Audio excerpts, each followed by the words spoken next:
Hey everyone, Michael Turner.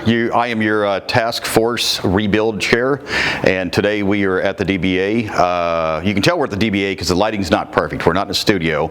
We were at the DBA, and the DBA has now become a job site, a rebuild construction site.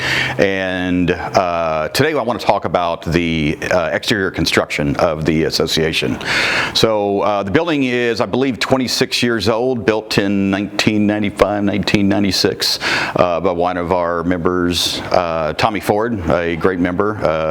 If you haven't had a chance to meet him, he is a fantastic man, and he has forgot more about construction than I will ever know. So very, very fortunate to know Tommy and be able to visit and spend some time with him at different events. So, all right, so on the walls. So exterior walls of the association are what is called ICF construction, and that is an insulated concrete form.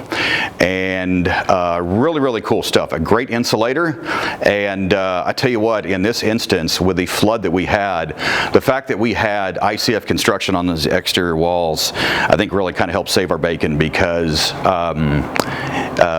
it's basically like a igloo made out of styrofoam, and then they pour concrete in between that to make that thing very, very structural and very, very stout.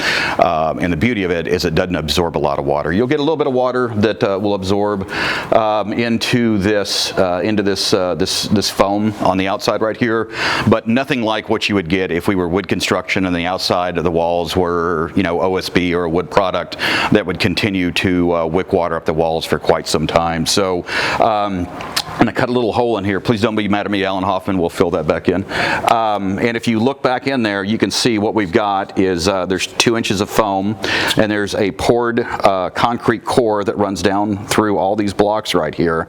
And so you get something that is very, very solid, very, very well insulated. I'm not a ICF expert, but we have them within the association if you need them. They can tell you exactly what the massing is, but I believe we're around a R60 in the walls, and we'll get that information for you to confirm that. And so you've got something that is way, way more energy efficient and dense in the exterior walls than what you could get with a 2x4, 2x6 construction, where the most we could get is probably with traditional insulation we can get around an R19, R21 in the wall.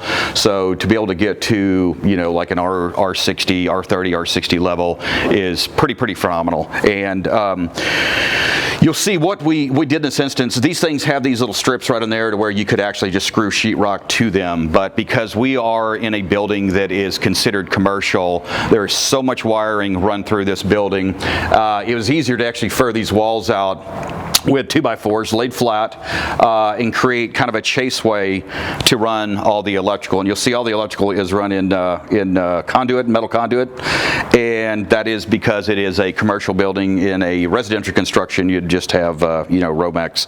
So kind of a combination of some of the structure inside of here is built more like residential. You'll be familiar with all the wood construction on the interior walls.